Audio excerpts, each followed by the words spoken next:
Antonello Bel-Selmilkom u jilqakom għal-program tal-lejla Analizi Doppja, program li fiħser naddu ftit kelmiet fuq il-Grand Prix tal-Istati Uniti tal-Amerika li Max Verstappen rebaħ fuq Red Bull u mbagħad fit-tieni parti tal-program sejrin niddiskutu l-logħba Inter Juventus ftit kummenti fuq dik il-logħba li kellna wkoll ġewwa l-Istadio Giuseppe Meazza. Għaldaqstant naħseb illi tajb li nifqu bil-paroli u nibdew bl-ewwel item illi għandna fuq l-aġenda, nippruvaw nżommu naqaf il-qosra naf li l-ħin huwa naqra tard ukoll.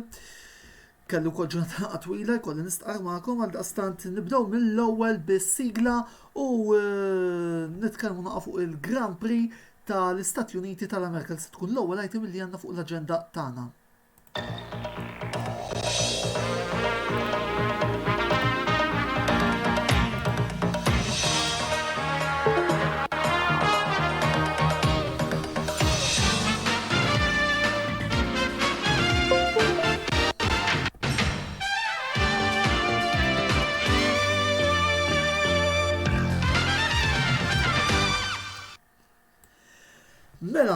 Mela, nibdow bil-nitkellmu fuq il-Grand Prix tal-Istati Uniti tal-Amerika li llum rifih rajna lil Max Verstappen fil-fema tiegħi jagħmel passi ieħor lejn it-titlu tas-sewwieqa wara rebħa li jagħmel illum ma kienitx tiġrija kif jgħidu l-Ingliżi li there was a lot to write home, kif qed kienet tellieqa kemm xejn monotona jkolli nistqar. Biss Verstappen għamel passa titlu u Red Bull fil-fema tiegħi resqu viċin ħafna fil-kampjonat tal-kostrutturi u anki hawnhekk jidher li jagħmlu moves tajbin ħafna. Għaldaqstant tajjeb illi naraw naqra issa x'kienu riżultati illi kellna ġewwa Austin illum fil-Circuit of Americas fejn kellna wkoll dina it-tiġrija. Max Verstappen jirbaħ fuq Sir Lewis Hamilton, Sergio Perez it-tielet u mbagħad rajna sfortunatament riżultat tajjeb min-naħa tal-Ferrari Leclerc u Sainz jispiċċaw qabel Ricciardo u Norris. Valtteri Bottas jispiċċa s-sitta, mbagħad kellna Yuki Tsunoda mid-9 u Sebastian Vettel fl-10 pożizzjoni. Il-riżultati illi kellna illum għal-għazok issa waqt jidħlu daħlu fiż-żona punti. Vantaġġ ukoll, anzi iktar mill-vantaġġ konsolazzjoni żgħira Sir Lewis Hamilton illi ġab l-aktar leb veloċi ta' tiġrija fejn ħanejdu hekk l-istrateġiji jagħmlu tagħhom fit-tluq kellna wkoll dik in-naqra parapilja bejn is-sewqa tal-McLaren u s-sewqa tal-Ferrari. Sfortunatament din id-darba ġara dak li kont qed nipprevedi jiena u il-Ferrari they had the upper hand fuqna f'dik ukoll li tidħol il-gwerra għat-tielet post. Charles Leclerc illu telqa tajba ħafna fil-fatt irnexxielu anki jaqta' lil Ricciardo b'diversi sekondi. Nerġgħu nurukom il-grafika hawnhekk fil-fatt kienu 24 sekonda l-vantaġġ illi iċċali bena fuq Danieli. Riżultat pożittiv ukoll huwa l-fatt li Danieli spiċċa qabel Norris, spiċċa madwar 18 sekonda, ma hawnhekk ikollna ngħidu wkoll illi nafu kemm is-sewwieq Awstraljan għandu għal qalbu l-Istati Uniti tal-Amerika u kulħadd pjaċir li fl-aħħar il-weda tal-mexxej Zak Brown twettqet u rajna l-Ricciardo jsuq dik il-karozza l-bieraħ ta' Dale Earnhardt li jdolu tiegħu il-karozza tan-NASCAR tal-1984. Nistgħu ngħidu li l-Awstraljan kien weekend pożittiv ovvjament għat-tim ma kienx ir-riżultat mistenni.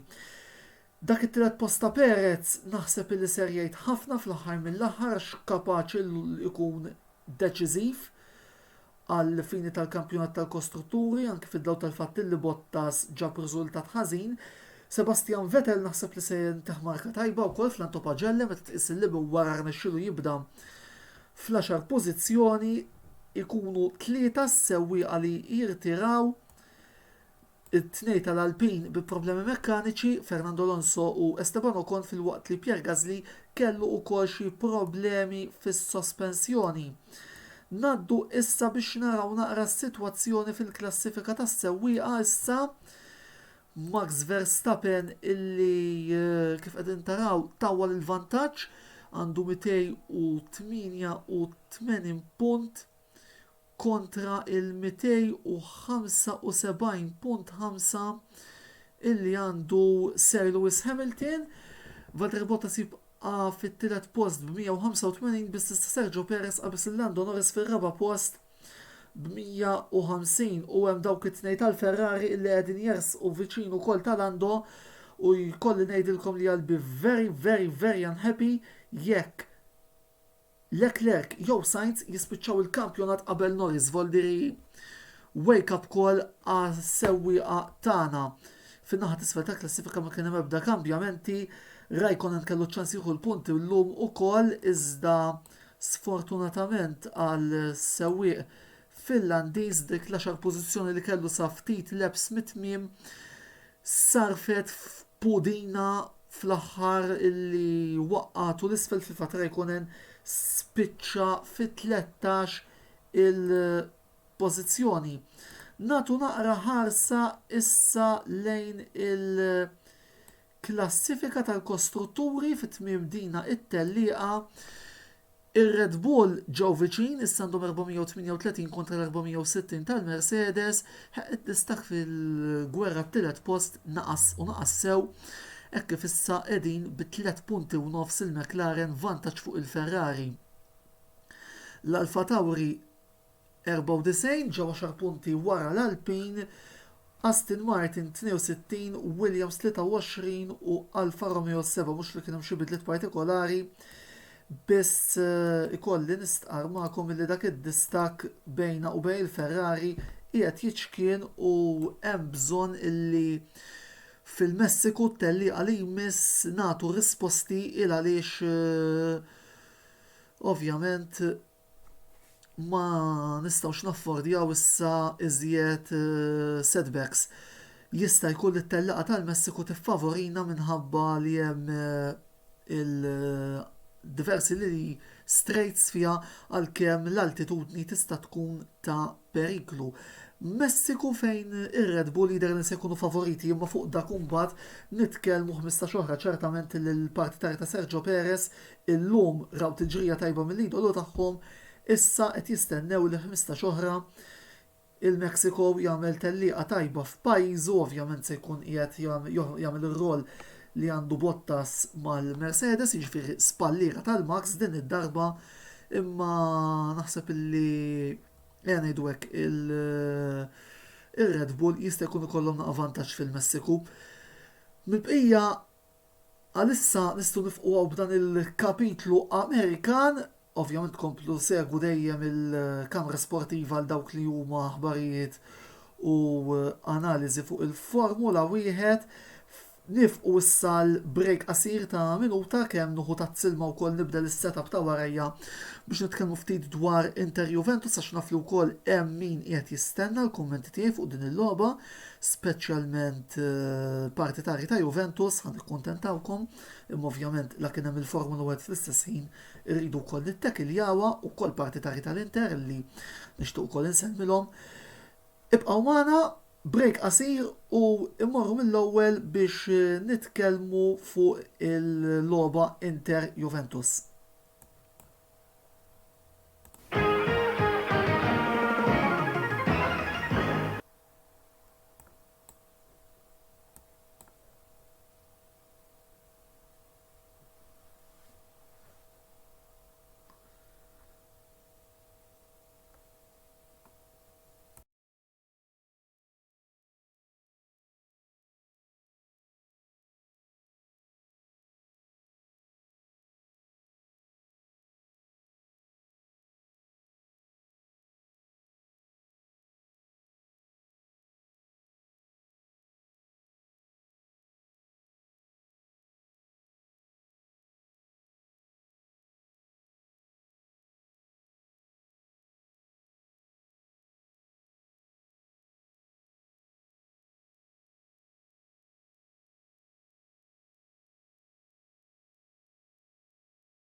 Inter wieħed Juventus wieħed konna qegħdin ngħidu l-akbar rebbieħa.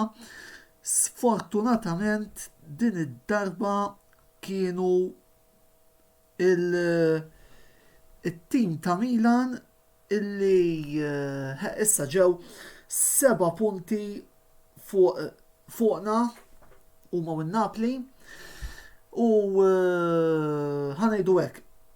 Ir-riżultat kien ġust. Mhux se noqgħod indur madwar il-lewża, imma jien ħankun onest magħkom, ma nistax nifhem ċertu approaches li qegħdin nieħdu matul il-logħob. Waqajna lura wisq kmieni fil-fema tiegħi. Jien ma nistax nifhem kif wara 60 minuta tibda tiddefendi vantaġġ ta' wieħed b'xejn minflok tmur il qudiem u tipprova tiskurja t-tieni ballun. Ikolli nammetti illi minix daqshekk kuntent b'dak li rajt illum speċjalment fit-tieni taqsima, fl-ewwel taqsima kuna tajbin ħafna, imma meta tiġi għat-tieni taqsima jiddispjaċini ma jien kuntent xejn b'dak li rajt il għaliex ifhem. Jiena nistenna illi alright nafu li qed nilagħbu ma' tim tajjeb, imma l-inqas tipprova tmur għat-tieni gowl, mhux li tiddefendi kif għamilna. Il-gowl tal-Inter proset Çalhanoğlu għax kienet idea tajba, kienet bomba illi fil-faċċeżni bil-kem kważira.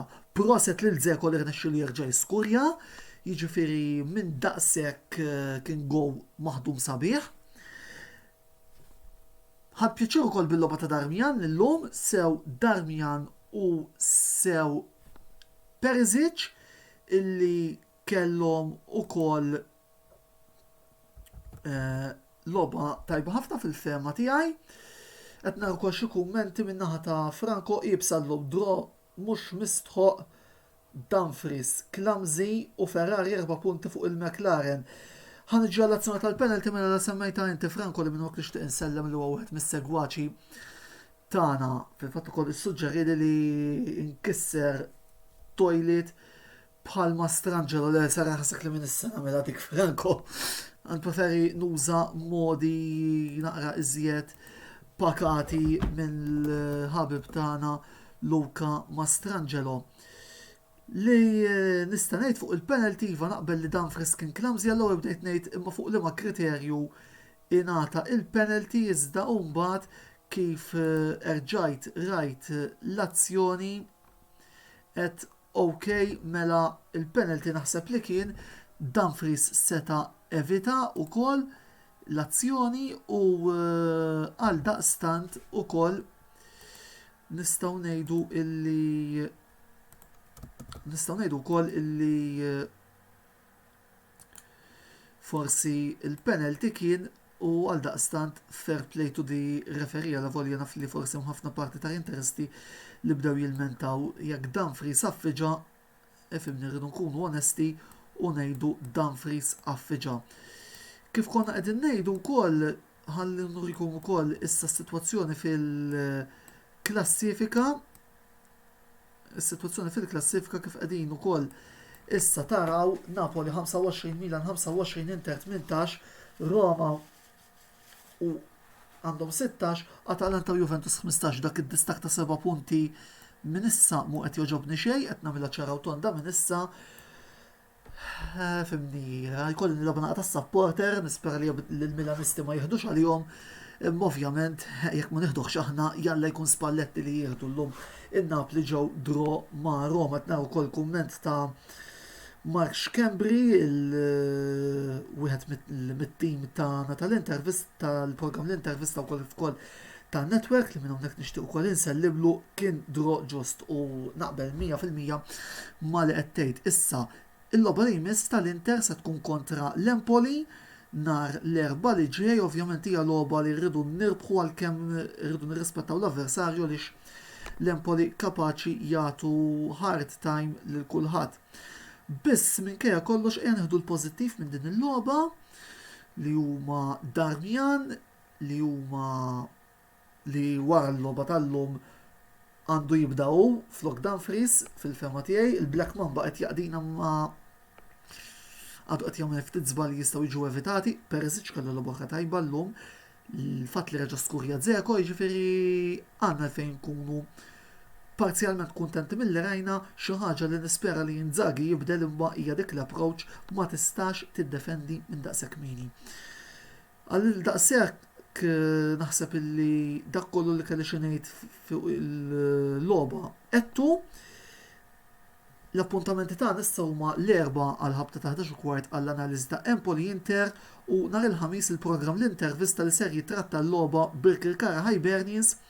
Nista' ngħidilkom minn issa fil-fatt l-lum insertat ukoll kienet logħba ta' Droj ġusti għaliex il-ħibs ukoll ġew Droma Valletta nista' nikkonfermalkom minn issa li fost il-panel li se jkollna nhar il-ħamis ser ikollna lill-Captain ta' Hibernians Bjorn Christensen għal daqstant segwu ukoll dan il-programm li konna nhar ta' ħamis fid-9 ta' ukoll kummenti oħra minn Jonathan Xkembri.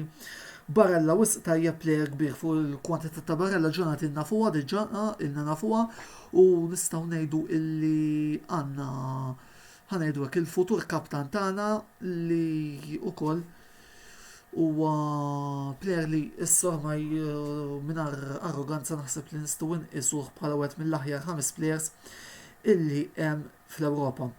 Dak kien l-aħħar kumment tiegħi rigward il-lobiet u tlilaq li kellna l-lejla, komplu segwu l-istazzjonijiet il-kontenut li qed noħorġu fuq il-kamra sportiva.